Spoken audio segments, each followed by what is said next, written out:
மாணவர்களே, இன்னைக்கு என்ன தினம்?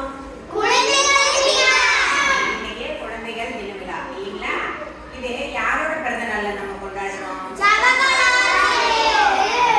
ஜவஹர்லால் நேரு அவர்களோட பிறந்த நாள் தான் நம்ம என்ன பண்றோம்? குழந்தைகள் தின விழாவா கொண்டாடுறோம். எதனாலன்னு தெரியுமா அவரோட பிறந்த நாள்ல குழந்தைகள் தினமா கொண்டாடுறோன்னு? சொல்லுங்க பார்க்கலாம். பிரகதீஷ் சொல்லுங்க.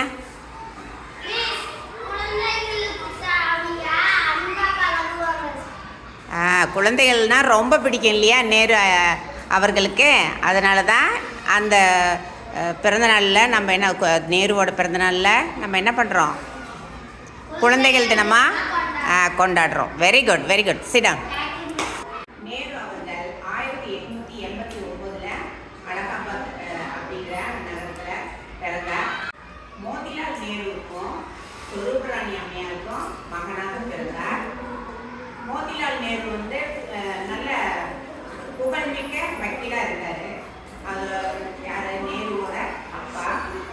இவர் இந்தியாவில் வந்து ஸ்கூல்லாம் போய் படிக்க கிடையாது. யார்? ஜவஹர்லால் நேரு அவர்கள் ஸ்கூல்லாம் போய் படிக்க கிடையாது. ஆனால் அவங்க அப்படி அந்த காலத்திலேயே ரொம்ப பணக்காரராக செல்வந்தராக இருந்தாங்க அவங்க அப்பா. அதனால வீட்டுக்கே வந்து 3 ஆசிரியர்கள் வந்து அவருடைய பாடம் நடத்தி 14 வயது வரைக்குமே அவங்க வீட்டில் தான் வாத்தியாருக்கு வந்து படிக்க வச்சாங்க. வாத்தியாருங்க தான் வீட்டுக்கே வந்து சொல்லிக் கொடுப்பாங்க. அது மூலிமா அவர் நிறைய சிந்தனைகளை வளர்த்துக்கிட்டார். 16 வயசுக்கு மேலே அவர் இங்கிலாந்து போய் தான் படித்தார். இந்தியாவில் ஸ்கூல்லையே படிக்க கிடையாது அவர். ஆனால் வீட்டில் வந்து 3 ஆசிரியர்கள் அவருக்கு சொல்லிக் கொடுத்தாங்க. அவர் மிகவும் அந்த நம்ம இந்தியாவில் 16 வயசுக்குள்ளே படித்தார் இல்லையா 3 வாத்தியார்கிட்ட ஆசிரியர்கிட்ட. அவங்க தான் இதுக்கு சிந்தனைகளை நல்லா கூட்ட வச்சு நிறைய புத்தகங்கள்லாம் எழுத வச்சதுக்கு காரணமாக இருந்தார். சரிங்களா? இவர் 27வது வயதில் காந்திஜியை சந்தித்தார். அதாவது எப்படின்னா சுதந்திர போராட்டத்துக்கு முக்கியமான காரணம் இவர் வந்து கலந்துக்கிட்டதுக்கு முக்கியமான காரணம் என்னன்னா, அந்த காலத்தில் ரயில்லாம் அப்போ வந்து இருந்தது. எப்படின்னா ஆங்கிலேயர் காலத்தில் அவங்க தான் வந்து அறிமுகப்படுத்தினாங்க இதை ரயிலை. அப்போ ரயில் போயிட்டு இருக்கோம். அப்போ வந்து நம்ம இந்தியர்கள் அதில் ஏறக்கூடாது. பயணிகளாக நம்ம இந்தியர் ஏறக்கூடாது. ஆங்கிலேயர் மட்டும்தான் அதில் ஏறணும்னு சொல்லி விதிகள் விதிச்சிருந்தாங்க.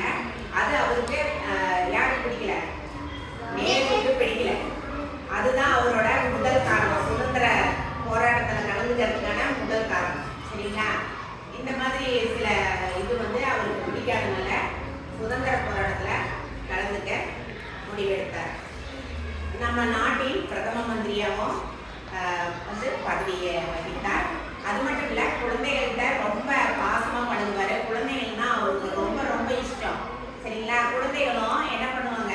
அவங்களுக்கு நேரு மாமான்னு ஆசையாக கூப்பிட்டுட்டு ரோஸ் எல்லாம் கொடுப்பாங்க. ரோஸும் அவங்களுக்கு ரொம்ப பிடிக்கும். ரோஸ் கொடுத்து அவங்க மகிழ்வாங்க குழந்தைங்கள்லாம். அந்த ரோஸை அவர் என்ன பண்ணுவார்? தன்னோட சட்டையில் குத்திக்குவார். சரிங்களா? நேருவோட உயர்ந்த பண்புகள் நல்ல குணங்களை நீங்களும் என்ன பண்ணணும்? கடைபிடித்து வாழ வேண்டும் என்று இந்த நாளில் நான் கேட்டுக்கொள்கிறேன். நன்றி, வணக்கம்.